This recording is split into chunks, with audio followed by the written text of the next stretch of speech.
नमस्कार दोस्तों, आप देख रहे हैं स्टार 7 टीवी न्यूज। खबर है यूपी के भदोही से। लापता किशोरी का वरुणा नदी के किनारे मिला शव मिलने से ग्रामीणों का फूटा गुस्सा।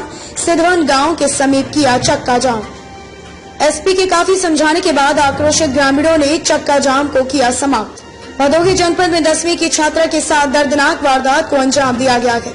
छात्रा को अगवा कर रेप करने के बाद पहचान छिपाने के लिए तेजाब से जला दिया गया। इसके बाद शव को वरुणा नदी में फेंक दिया गया।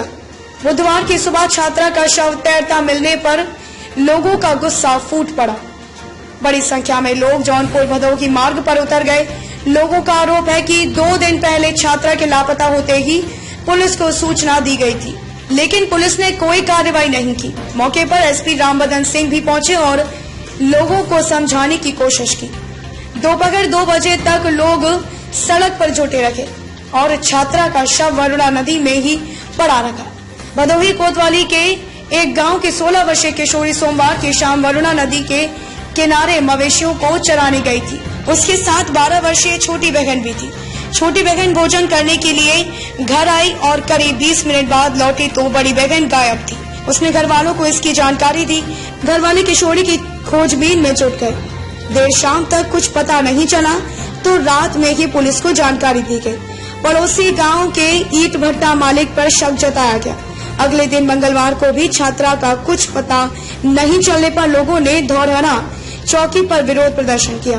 पुलिस ने आधे घंटे बाद किसी तरह समझा बुझाकर सभी को वापस भेज दिया। इसी बीच बुधवार की सुबह छात्रा का शव वरुणा नदी के किनारे तैरता मिला तो सनसनी फैल गई। छात्रा के शरीर पर केवल पहले से पहने हुए काले रंग की जींस पैंट थी। उसका चेहरा और कमर के ऊपर के हिस्से को तेजाब से बुरी तरह जलाया गया था।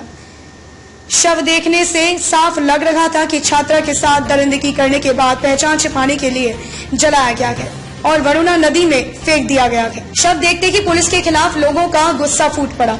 लोगों ने भदोही जौनपुर मार्ग पर सिद्धवन गांव के पास चक्का जाम कर दिया।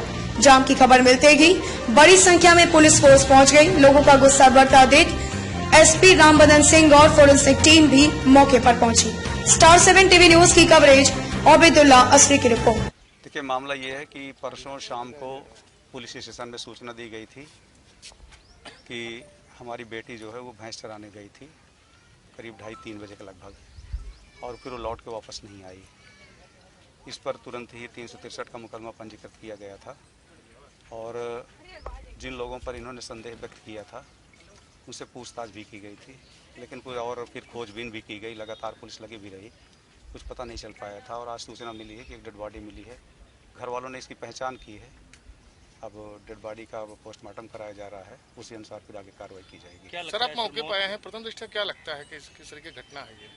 प्रथम दृष्टया तो यही लगता है कि इसका मर्डर किया गया है और इसको बहुत ही बुरी कंडीशन कर दी गई है। डेड बॉडी फूल भी आई है। बाकी और चीज़ें तो पोस्टमार्टम से क्लियर होंगी। जलने की भी बात आ रही है? जलने का है, आ रही है, लेकिन अब ये लग नहीं रहा कि किस चीज़ से जली हुई है, लेकिन जलने का तो आ रहा है। परिवार के लोगों का ना सर देंगे? अब देखिए, उसके बारे में तो मैं नहीं कह सकता, लेकिन जब तक पोस्टमार्टम न हो जाए, जब पोस्टमार्टम होगा तो ये सारी चीज़ें क्लियर हो जाएंगी। और अभी इस मामले में किसी से पूछताछ के लिए हिरासत में लिया गया है? हमने अपनी टीमें रवाना की हैं, 4 टीमें गई हैं जिनको गिरफ्तार करना है, जिनको संदेह है। तो जैसा भी आगे आएगा मैं आपको अपडेट कर दूंगा। चक्का जाम भी किया गया था? नहीं, कोई चक्का जाम नहीं किया गया, क्योंकि चक्का जाम किया गया जौनपुर और सिद्धवन गांव में। अच्छा, मुझे उसका मालूम नहीं है, मैं उसका दिखवा लेता हूँ। क्योंकि ये एरिया जो है वो डेड बॉडी मिली है वो जौनपुर एरिया में है, तो अभी इन लोगों को शक भी था कि डेड बॉडी, तो हमने कहा नहीं, हमारे यहाँ केस रजिस्टर है, डेड बॉडी हम लेंगे, हम पोस्टमार्टम कराएंगे उसका और उसकी इन्वेस्टिगेशन करेंगे।